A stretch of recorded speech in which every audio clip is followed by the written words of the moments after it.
Keluaran pasal 2. Musa lahir dan diselamatkan. Seorang laki-laki dari keluarga Levi kawin dengan seorang perempuan Levi.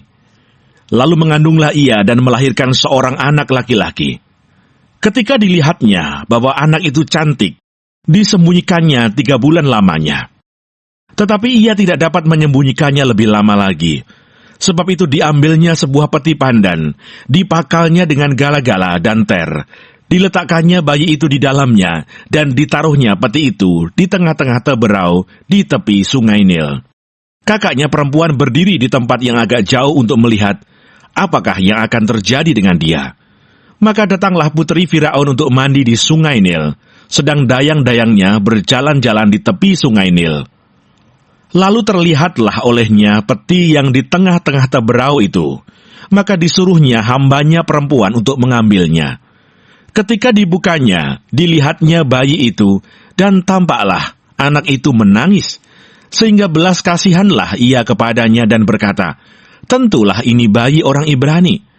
Lalu bertanyalah kakak anak itu kepada putri Firaun, "Akan kupanggilkah bagi tuan putri seorang inang penyusu dari perempuan Ibrani untuk menyusukan bayi itu bagi tuan putri?" Sahut putri Firaun kepadanya, "Baiklah." Lalu pergilah gadis itu memanggil ibu bayi itu. Maka berkatalah putri Firaun kepada ibu itu, "Bawalah bayi ini dan susukanlah dia bagiku, maka aku akan memberi upah kepadamu." Kemudian perempuan itu mengambil bayi itu dan menyusuinya. Ketika anak itu telah besar, dibawanyalah kepada putri Firaun yang mengangkatnya menjadi anaknya dan menamainya Musa. Sebab katanya, "Karena aku telah menariknya dari air." Musa membela bangsanya, ia lari ke tanah Midian. Pada waktu itu, ketika Musa telah dewasa, ia keluar mendapatkan saudara-saudaranya untuk melihat kerja paksa mereka. Lalu dilihatnyalah seorang Mesir memukul seorang Ibrani, seorang dari saudara-saudaranya itu.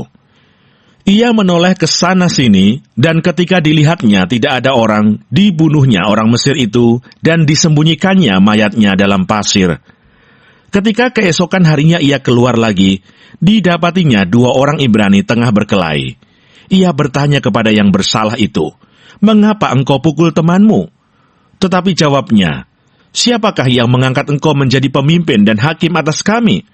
Apakah engkau bermaksud membunuh aku, sama seperti engkau telah membunuh orang Mesir itu?" Musa menjadi takut, sebab pikirnya, tentulah perkara itu telah ketahuan. Ketika Firaun mendengar tentang perkara itu, dicarinya ikhtiar untuk membunuh Musa. Tetapi Musa melarikan diri dari hadapan Firaun dan tiba di tanah Midian. Lalu ia duduk-duduk di tepi sebuah sumur. Adapun imam di Midian itu mempunyai 7 anak perempuan. Mereka datang menimba air dan mengisi palungan-palungan untuk memberi minum kambing domba ayahnya. Maka datanglah gembala-gembala yang mengusir mereka. Lalu Musa bangkit menolong mereka dan memberi minum kambing domba mereka.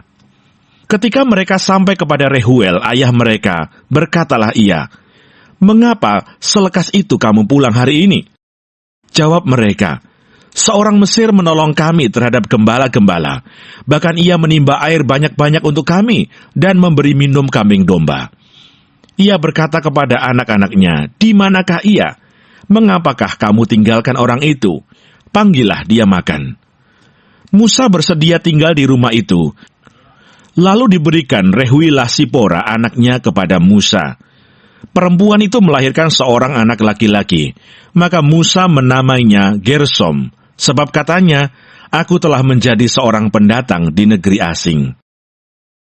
Musa diutus Tuhan. Lama sesudah itu, matilah Raja Mesir. Tetapi orang Israel masih mengeluh karena perbudakan, dan mereka berseru-seru, sehingga teriak mereka minta tolong karena perbudakan itu sampai kepada Allah. Allah mendengar mereka mengerang, lalu ia mengingat kepada perjanjiannya dengan Abraham, Ishak, dan Yakub. Maka Allah melihat orang Israel itu, dan Allah memperhatikan mereka.